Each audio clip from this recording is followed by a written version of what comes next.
Hello বন্ধুরা, অনুরাগের ছোঁয়া পরবর্তী পর্বে দেখতে পাবেন সোনা সব কিছু জেনে গিয়ে সোনা ওর বাবা মাকে এক করার জন্য প্রাণপণ চেষ্টা করে। সোনা বারবার বুদ্ধি খাটায় কীভাবে দীপাকে আর সূর্যকে এক করা যাবে। সেই প্ল্যানে রূপাও ওদের সঙ্গ দেয়।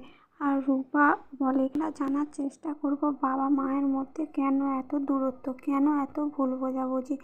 এরপর দেখতে পাবেন রূপা সব কিছু জেনে যায়। রূপা মিশকার কথা আড়াল থেকে শুনে ফেলে। তখন রূপা বলে, ঠিক আছে বাবা, আবারও রক্ত টেস্ট করব, তারপরে সব প্রমাণ হয়ে যাবে।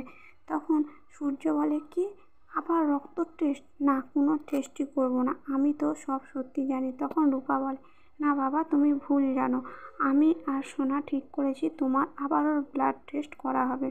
তখন ওর অত বড় বড় কথা শুনে সূর্য আশ্চর্য হয়ে যায়। সূর্য সোনাকে বলে, তোমাদের এইসব কথা কে শিখিয়েছে? নিশ্চয়ই দীপা। তখন দীপা বলে, বিশ্বাস করুন ডাক্তারবাবু, আমি কিচ্ছু শেখাইনি, ওরা নিজেরা এইসব বলছে। পরবর্তী পর্বের আপডেট পেতে চ্যানেলটিকে সাবস্ক্রাইব করে পাশে থাকা বেল আইকনটি বাজিয়ে রাখুন।